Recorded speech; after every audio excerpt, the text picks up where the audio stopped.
This is Dr. Pierce Rogers, lead archaeologist currently stationed on Mars. As the preliminary reports have suggested, we have made some amazing discoveries here on Mars. Life on Mars has long been theorized, but we never imagined anything like this. The initial chamber was discovered in 2115. It leads into what is now known as Site 1. Site 1 is the largest of the sites and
This is Dr. Pierce Rogers, lead archaeologist currently stationed on Mars.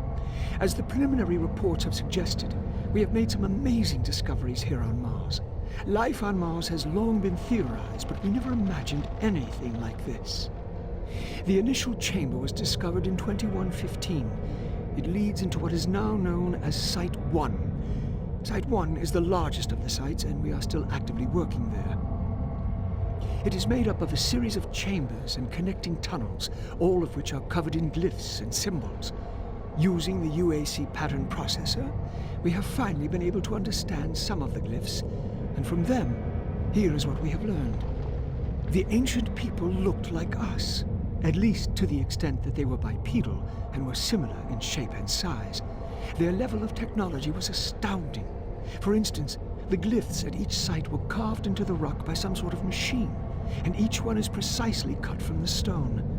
It far exceeds the precision of anything we can do. They had a social structure that seemed very aristocratic, with a lot of emphasis on social stature and structure. Site 2 is a much smaller set of chambers, mostly containing burial sites, temples, and various amounts of individual artifacts. This site has been photographed and cleared out, and all material is back on Earth for study and review. Site 3 produced our prize artifact, what we call the Soul Cube.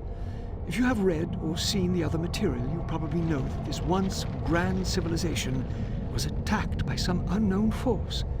And if we can believe what is written in stone, they sacrificed most of their society to drive the invaders back. There are additional reports filed on the Soul Cube with Central Administration. We also recovered several other device-type artifacts. They are not as ornate as the Soul Cube, but each appears unique. We are still learning how to interpret all of the glyphs, and hopefully, once we have that completed, the science teams can provide more detailed information on their technology. Now, these are truly unique and special times for archaeologists.